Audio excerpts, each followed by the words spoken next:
Welcome to Aware Disability Services Show. Aware is the official show for Easter Seals Metropolitan Chicago. We are excited to have this opportunity to share some of our services with the community. For 75 years, Easter Seals has been serving people with disabilities in the Chicagoland area.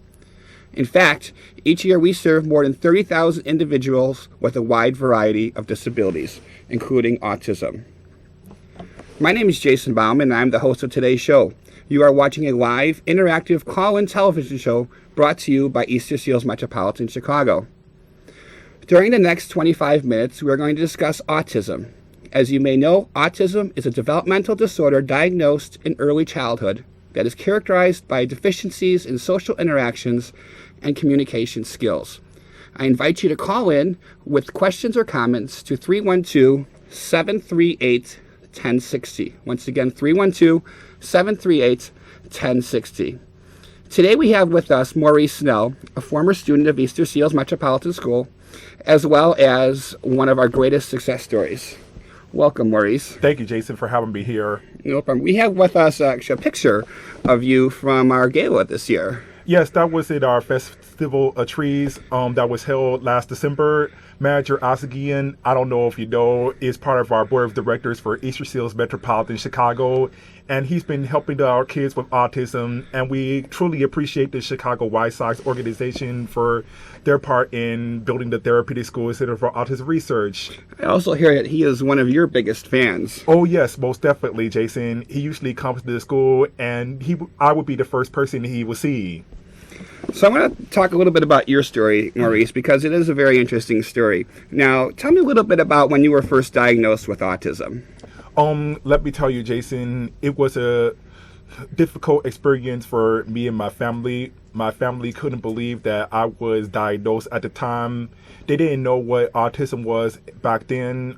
They thought I was coming down with something, might be serious, but they took me to different specialists. They couldn't determine what I had either, so they didn't know what autism was like back then.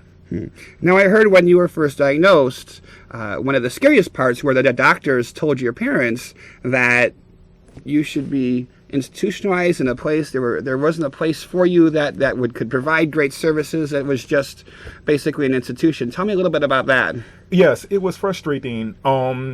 My mother did not take that news very well. They took me to different schools. They couldn't help me in my case, so it was frustrating. So they found Easter Seals. Yes, they eventually found Easter Seals. So tell me what it was like coming to Easter Seals School. Do you have any great stories you can remember, or things you remember about being actually in this school? Meeting the new people at Easter Seals, I kind of think that was a very good memory. I enjoy meeting the friends that I like to hang out with. They had wonderful teachers. So Easter Seals was a great place for me and my family, and I managed to strive to my excellence there. Great. Now, so you go to the Easter Seals Therapeutic Day School. Mm-hmm. You finish there. What happens next? After my completion at Easter Seals, I managed to go to a regular high school, Chicago Public Schools, Benito Juarez Community Academy. I'm in a different environment, so it was difficult at first, but the longer I stayed, I managed to strive for my excellence in high school. And you graduated? Yes, I did. National Honor Society. Very, very good. And now after Juarez, you went on past that in your education, correct? Yes, I did. I went to St. Xavier University in the southwest side of Chicago. I majored in liberal studies. I didn't know what I wanted to do there back then, but as soon as I entered college, I began to realize what I did. Okay. And you graduated with a degree? Yes, I did. Bachelor's in Liberal Studies. Well, congratulations. That in itself Thank you very much. Is an excellent accomplishment. We're going to go to a caller right now. We have a caller? Hello. It would seem to me that Maurice is too old to be going to the Easter Seals School, but you said he was still involved with Easter Seals. Does Maurice work at Easter Seals now, and what does he do? Yes, I actually work at the Therapeutic School Center for Autism Research, located on 13th and Damon. It is the state-of-the-art therapeutic school that centers for children with autism. It's a 4-phase project, and I currently work there as the administrative assistant. Great. Now, I want to talk about that for a second too, because that's an interesting place. Now, the Easter Seals Therapeutic Day School in Chicago is a one-of-a-kind building, correct? That is correct, Jason. And I hear that you are the tour guide of that facility. Yes, I usually give tours to many visitors. I told them about the features of the school, especially the carpeting. Back then, before the therapeutic school opened, it was a checkerboard pattern. I found that to be a little bit too distracting for the children to transition to the classrooms. So we had a design team back then, and I suggested them, why not intentionally break the pattern?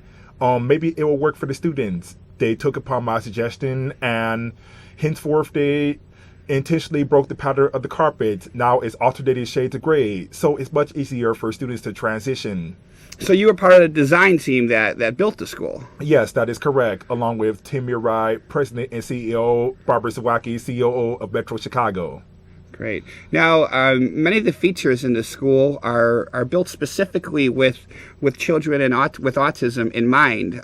For instance, the lights are a little bit different. Or? Yes, we have a special type of lighting in the classrooms. It's diffused lighting. It's not fluorescent at all. Back then, prior to us moving into the Therapeutic School Center for Autism Research, we had like fluorescent lighting, and it would cause like an overstimulation with the students, the brightness and the buzzing noise coming from the lights. So we're grateful to have that special type of lighting. The whole purpose of the typical classroom is to create like a soundproof and comfortable working environment for our autistic children. So that's interesting that each room is built from the bottom up, just with the needs of children with autism in mind. Yes. So what are your plans for the future, Maurice? I'm looking forward to going back to school, getting a master's in special education. I want to continue to work with those diagnosed with autism. Great.